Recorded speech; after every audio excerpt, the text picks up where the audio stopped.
اسمك ايه؟ ياسين. بتشجع بيراميدز من امتى يا ياسين؟ بقالي سنة. طيب عارف مين حارس مرمى النهارده؟ أحمد الشناوي. تعرف مين المهاجم؟ بيسو ماي. ما شاء الله عليك. ماشي. يعني انا وفي الاستاد كده في اطفال بيشجعوا بيراميدز انا قابلتهم.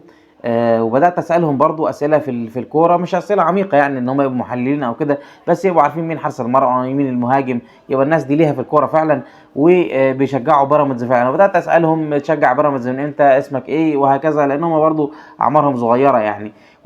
قول لنا كده اسمك ايه انت وبتشجع بيراميدز من امتى؟ عمر عصام رشاد، بشجع بيراميدز من 2018. مين حارس مرمى النهارده في بيراميدز؟ احمد الشناوي. تمام.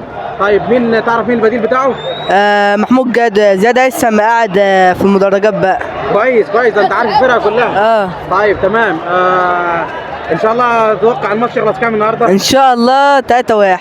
بتشجع بيراميدز من امتى؟ من 2018. ما شاء الله عليك. انا متابعك من زمان على الاخر يا كابتن. الله يخليك الله يخليك. ان شاء الله نكسب النهارده ونفرح الجمهور بتاعنا. ان شاء الله. ان شاء الله. تسلم.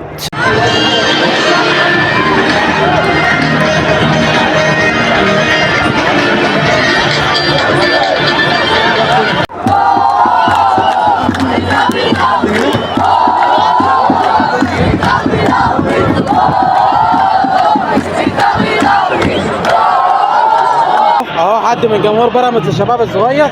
اسمك ايه؟ علي. بتشجع بيراميدز من امتى يا علي؟ بشجع بيراميدز وان شاء الله هنكسب النهارده ضد الزمالك. تمام ما شاء الله عليك.